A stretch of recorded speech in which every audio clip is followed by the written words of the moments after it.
Hello again, everyone. Vince Shuta here for Shuta Multimedia, coming to you once again from beautiful Jessup, Pennsylvania, for the second Saturday. Yeah, this is starting to get to be confusing. I think now that we have a trilogy, we'll just leave it at that, and anytime I come back for second Saturday, we'll just call it second Saturday, because after a while, going to the 12th or 15th second Saturday, that's just going to get old.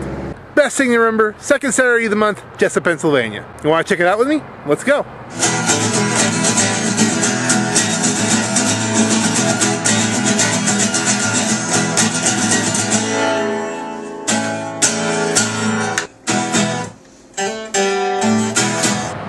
First off, you don't even have to walk the streets if you don't choose. We've got trolleys. Well, who do we have here today? Hi, I'm Tony Traglia from Positive Negative Photography out of Pittston, Pennsylvania. And as you can see, this is some of my work. Impressive work. Thank Excellent. you. What's your main inspiration for a lot of the work here? What subjects do you draw most to your eye? Anything old that's fallen apart. I like doing urban exploration. That's pretty much it. Spend any time in Detroit? Yeah, I have. I was back there in '04, but I really didn't get a chance to do any shooting, so I kind of regret that. I went to Tigers and Yankees game. That's about it. Well, it's a funny thing when you say I didn't get to do any shooting in Detroit. That's usually a good thing. So. Unfortunately, they're having their problems over there, but I know there's some places in Detroit that look like they're out of a movie. Yeah, the whole city is just a mess with the auto industry going the way it is. I was talking to some people over there, and they said that like half of the population pretty much got up and left. Oh yeah, I think I read somewhere, the stat I heard was that it's built for 2 million people, and they've got 790,000 people living there. Well, that's actually less than when I was there. When I was there in '04, like I said, and I heard the population went from 4 million to 2 million. Wow. So it's actually even less than that now. So yeah, it's less than 1 million people. Well, where do you find, again, where do you find your subjects? Is there anything local that you... Yeah, I got a lot of stuff from like Scranton Lace Mill, the Ashley Coal Breaker. I have some stuff from the Sterling Hotel, Philadelphia, the prison down there. Just whatever catches my eye, it just winds up on this table. So now, what precautions do you take? Now you're exploring, abandoned buildings. That's not for the faint of heart necessarily. No, I don't recommend it. It's it's pretty risky. Well, we appreciate you taking the risks for us and sharing with us really some, as someone who does a lot of picture taking, as it were, I can say this is beautiful work. Thank you. That's very, very nice. Thank you so much for your time. No problem. Where can we find you if we want to either purchase your work or view it? I'm usually at First Friday down on Whammy Avenue in front of the Old Ritz Theater. Okay. You can also find me on I'm on Facebook. I have email. Other than that, I don't have a website yet. So. Well, we can talk later. All right. But here we'll put your information up right around. There you go. So now here you go. If you need to find, at least we'll put your Facebook up here, and thank you very much for talking with us. Alrighty. Thanks. Well, who do we have here today? Hi, I'm Mary Gowat, and I do pottery to relieve the stress from teaching second grade all day long. Well, that'll work. Yeah, obviously, you need some kind of just a little bit of a place to wind down, a happy place. Yep. And I make bowls and plates and. I was glancing at some of your work over here. It was really some stunning work. What first brought you into making pottery? Where did you decide to start doing this? Was it like... I did it in high school. Oh, okay. And I took a break for a while, and then I did it again. I took classes down at the Cultural Center, and then they closed that one, and now I take classes up in Moscow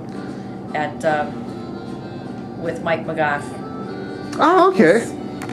He teaches the wheel or hand building, either one. Which is your preference?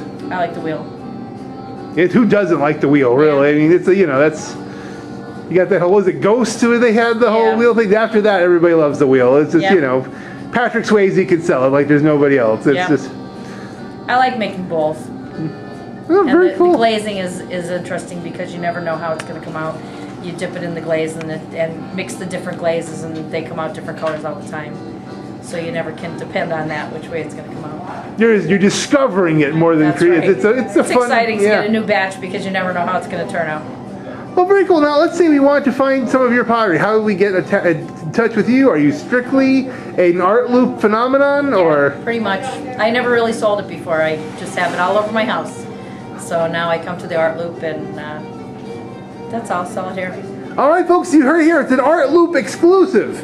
So come on to the next art loop, and the next one will be, of course, the second Saturday coming up around the corner in October.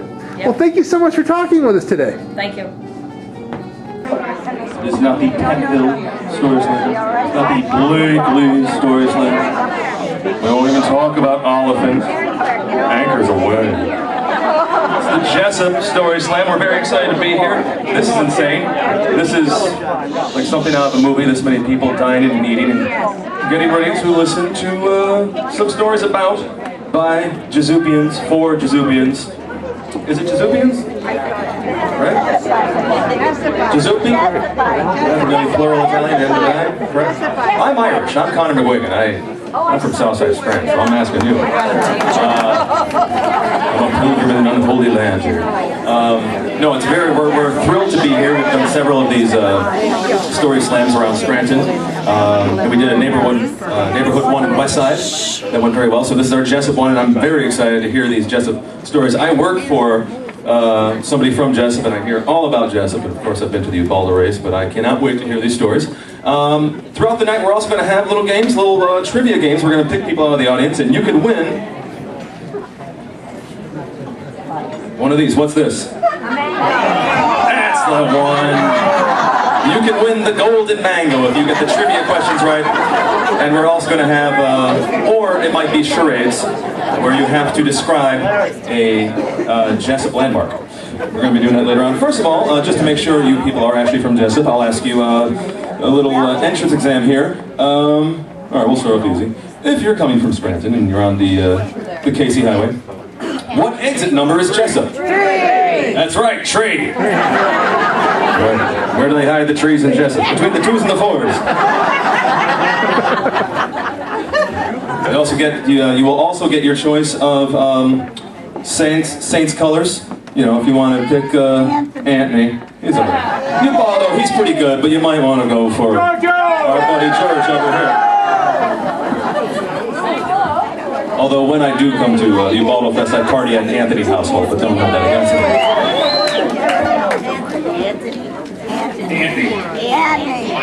Anthony.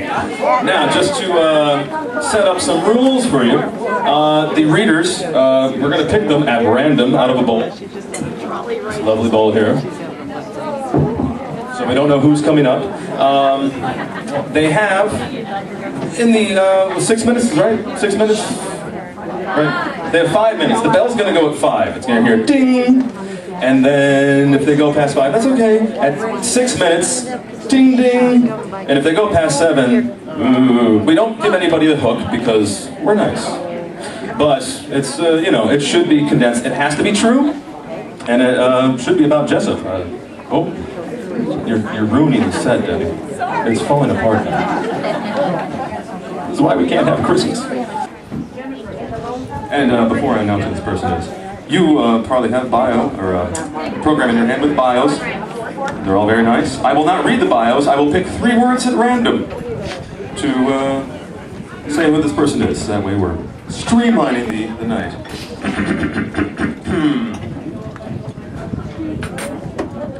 Michelle Wilson McMullen. There we go. Watch your step there on the tripod. We have equipment all over the place. Just watch your step. So I'm going to read 3 words about Michelle. Mercy. Patch. Tuggies. Here she is.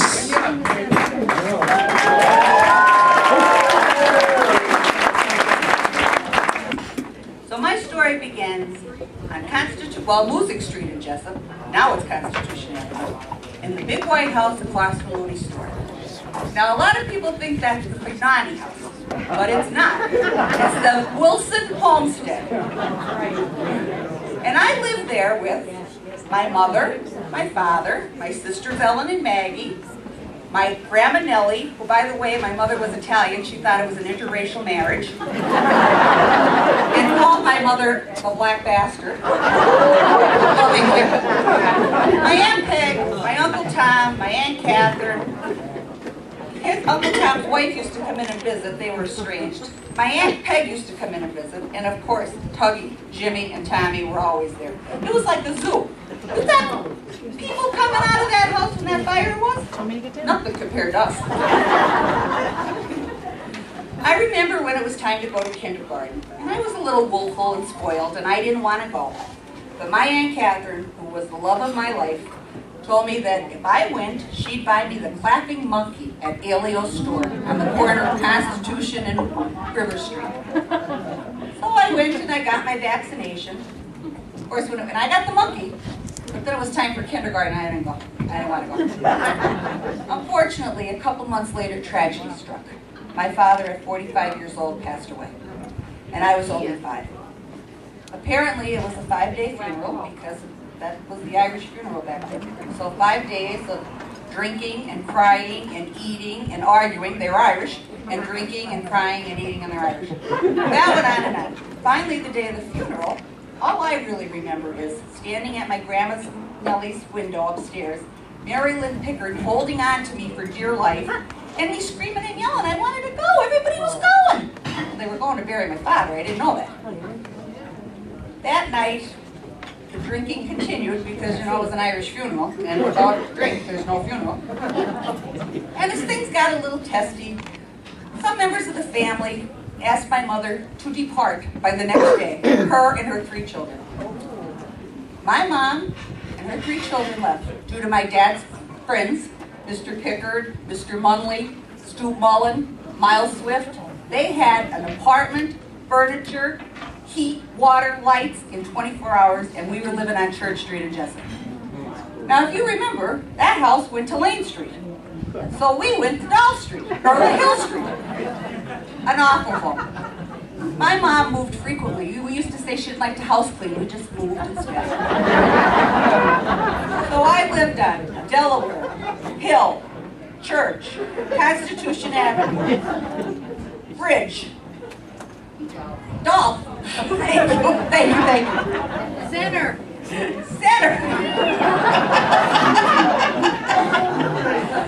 I'm happy to say, though, I have spent the last 22 years on Bridge Street, surrounded by my friends and my family. My family often says that my house has an open door policy. Anyone is welcome at any time, and I love it that way. I love my friends, they love me. I have friends since I was a child.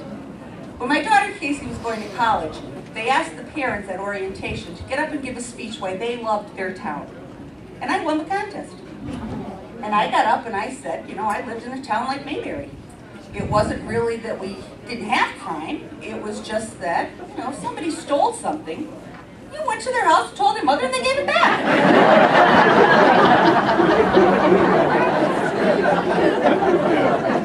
Times have changed, unfortunately.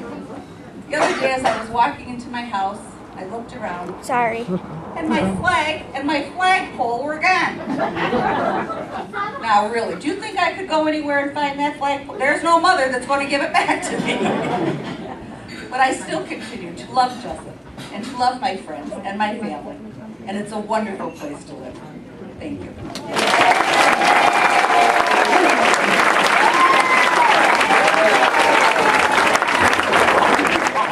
Okay, girls, what'd you do here?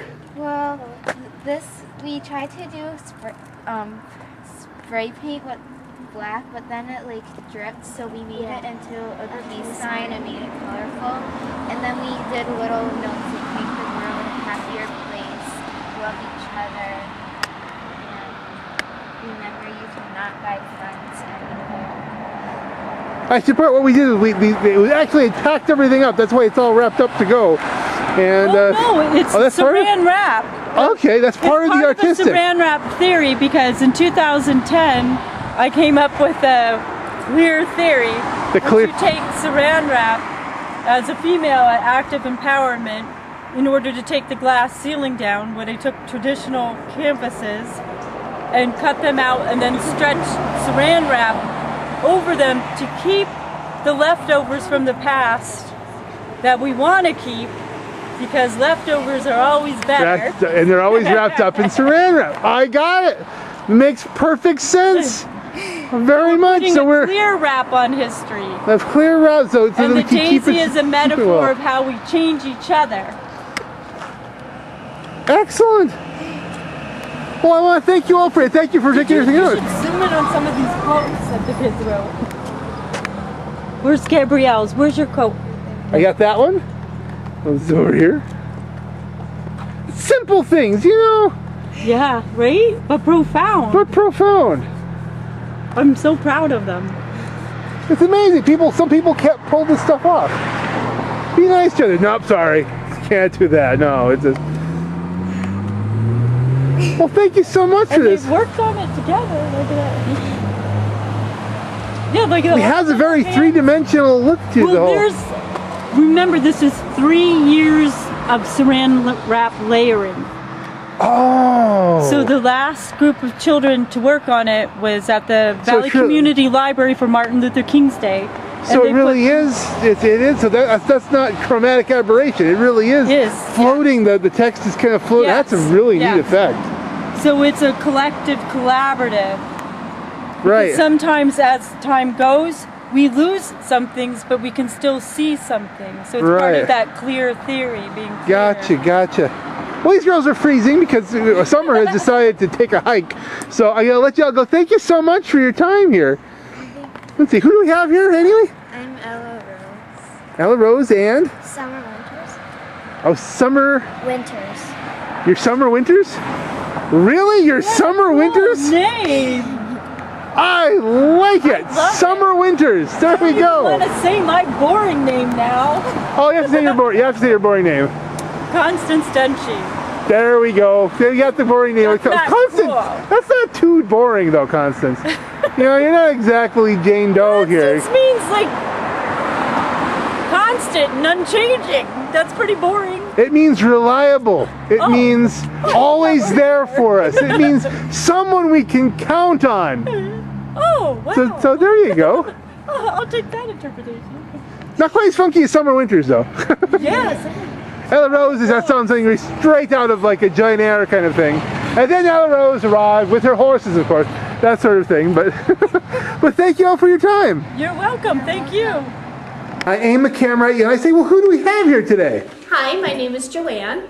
Joanne, tell me what we're doing here in Hopscotch. Tell me about Hopscotch. What's the latest here for the Art Loop? Well, Hopscotch today we were making puppets out of lollipops and bracelets we were making out of rubber bands, and I designed the feathery creations. The feathery creations. That sounds wonderful.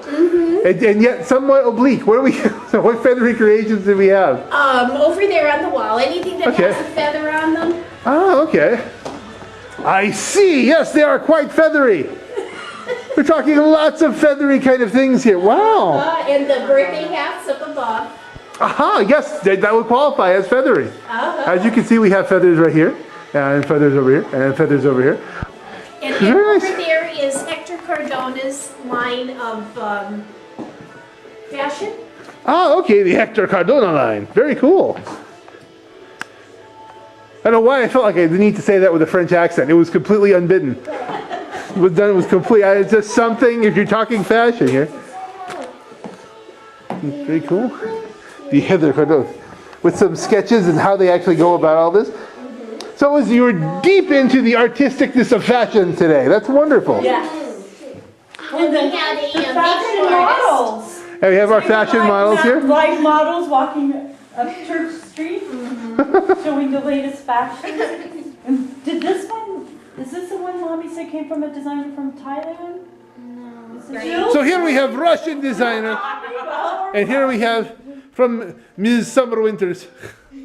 Now maybe is persnickety from Thailand? No, I don't know why I haven't Thailand. Somebody was from Thailand, and we'll get to the bottom of it at some point. It's a tiny little hat. How nice. Persnickety is made in the USA. Oh, there you go. That's the persnickety right there, eh? This is persnickety. Okie dokie. Or the designer was born in. Now, we didn't get to see your blog. Oh, here, I'll give you a card. It's on the Shuta Multimedia website. Or on YouTube, just search for the Art Loop and you'll find it. Okay. And Mom won't mind them being on. Otherwise, we'll have to do some heavy editing. She's okay with that. She's okay with that? Okay, very cool. And where's she at anyway? I thought you'd like to grab an interview with her, but I think, yeah, she's up at the Caverna. up, maybe we'll catch up with her there. Okay. Well, it's great talking to you all. You too. And have a great day. You're on air. Okay, we have art happening here. Going up the road. Amazing. Fresh purchases or your own work? Nope, just my mom's personal private work. Excellent. Most excellent.